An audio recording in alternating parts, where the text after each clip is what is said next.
Earlier, he'd been feared dead, but he's been proven everyone wrong by allegedly releasing an audio message denying reports of his death. He said that he's safe and sound in his tribal homeland. There's an audio tape that has surfaced where Masood could be heard not only talking about his safety but also giving the timestamp, the date and time of late last night. The top target of Kabul airstrike survived with injuries and in Afghan Taliban custody. आज India ने पाकिस्तान की हालत एक ढोल की तरह कर दी है। जो भी आता है उसको बजा कर चला जाता है। फिर दोस्ती करने के बाद तालिबान ने अब लगातार पाकिस्तान को ठोक रहा है। अब वह खुद इंडिया से निकला गया एक मुसलमान जो कि पाकिस्तान बनाने के अंदर एक बहुत ही बड़ा प्ले रोल अदा किया था, आज वही पाकिस्तान को खत्म करने के लिए तैयार है। Afghanistan-Pakistan frontier on Sunday, with the Taliban government claiming it killed 58 Pakistani soldiers. 15 Pakistani soldiers have been killed in retaliatory operations that have taken place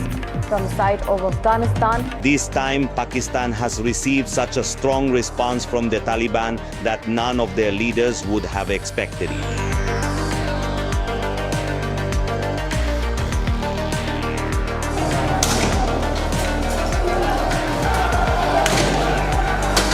और यह एक मुस्लिम किसी आर्मी से कम नहीं है।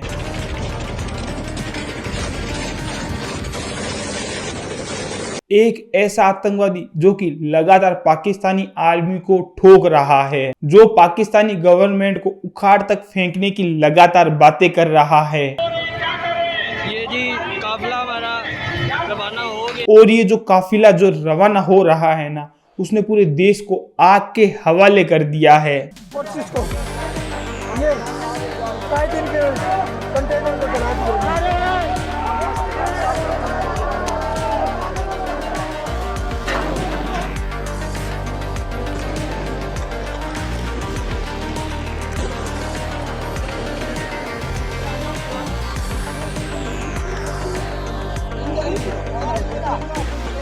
आज इनके पास पाकिस्तानी आर्मी से ज्यादा हथियार अच्छे खासे मौजूद है, एडवांस टेक्नोलॉजी मौजूद है, वो भी पाकिस्तानी आर्मी से कई ज्यादा।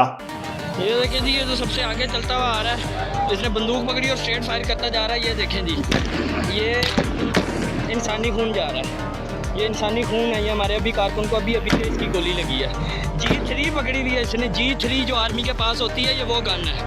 G3 गन पकड़ी हुई है उसने और वो लगातार स्ट्रेट फायर। और ये जो मुस्लिम है ना, जो पाकिस्तानी आर्मी के लिए एक नाइटमेयर तक बन चुका है। हालात इतने ज्यादा बंद हो चुके हैं कि पूरे पाकिस्तान के अंदर इंटरनेट तक बंद हो चुके हैं। अपने ही बॉर्डर की स्टेट को लगातार बंद कर रहा है और अपनी ही सड़कों के ऊपर लगातार बैरिकेड लगा रहा है। Pakistan suspends mobile internet services. Mobile internet services shut in Islamabad and Rawalpindi.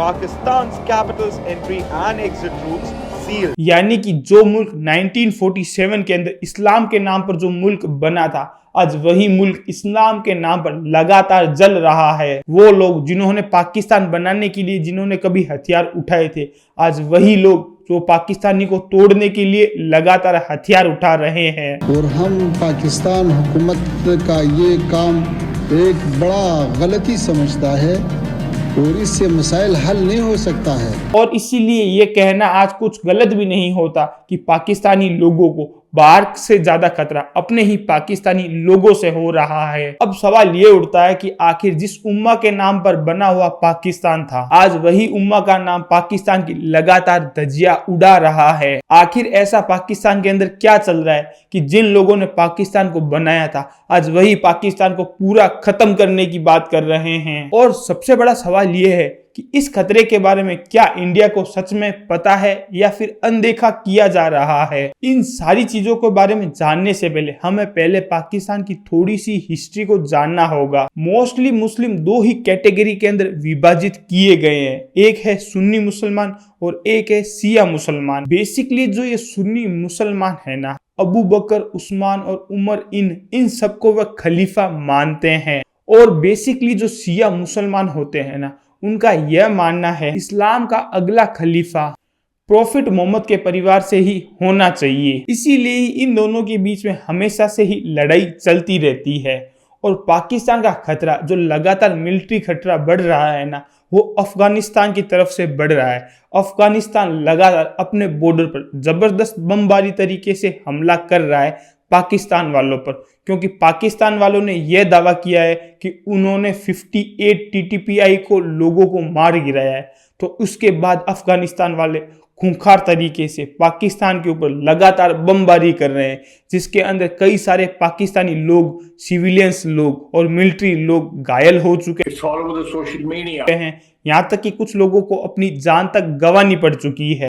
और ये जो सारा प्रोपोगेंडा जो कि पाकिस्तान लगातार अपने एयर फाइटर जेट को अफगानिस्तान की सीमा के अंदर लेके जा रहा है ना, ये किसी की बदौलत नहीं, सिर्फ और सिर्फ अमेरिका के कहने पर वह अफगानिस्तान के ऊपर बमबारी कर रहा है।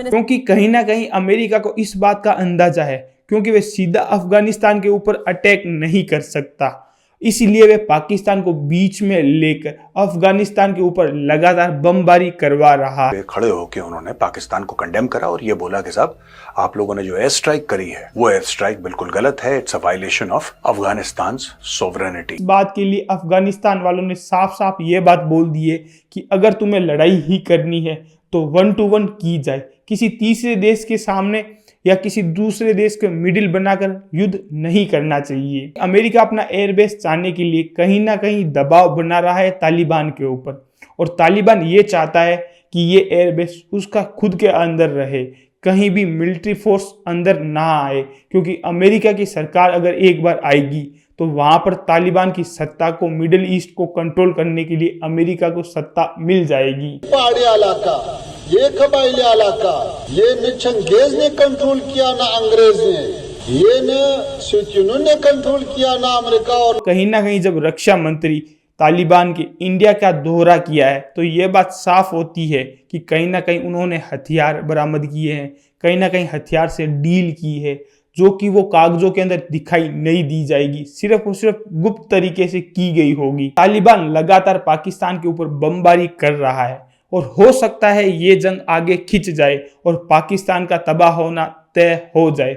और तालिबान के रक्षा मंत्री और तालिबान की गवर्नमेंट ने ये बात साफ साफ बोली है कि जम्मू कश्मीर और POK पूरा का पूरा भारत का ही है, जीरो टेंशन के तरफदार है, और अगर और नहीं चाहता है तो फिर अफगानिस्तान के पास और रास्ता। इस बात से लेकर पाकिस्तान के लोग काफी ज्यादा चिढ़े हुए हैं वहां की गवर्नमेंट, और वहां की गवर्नमेंट पाकिस्तान की अमेरिका में जाकर ट्रंप के गुणगान कर रही है। तो यह लगता है कि ट्रंप का गुणगान करने से शायद हमें थोड़ी कुछ भीख के लिए पैसे मिल जाए, लेकिन पाकिस्तान वालों की ऐसी ही नीयत खराब है। आप सब लोगों को क्या लगता है, आप मुझे कमेंट सेक्शन के अंदर जरूर जवाब दीजिए। हो सके तो इस वीडियो को ज़्यादा से ज़्यादा शेयर कीजिए, ताकि हर एक व्यक्ति के पास ये न्यूज़ जाए, उसको पता चले कि हमारे मिडिल ईस्ट के अंदर आखिर क्या हो रहा है। और इसी तरीके से अपना प्यार बनाए रखिए। जय हिंद, जय भारत।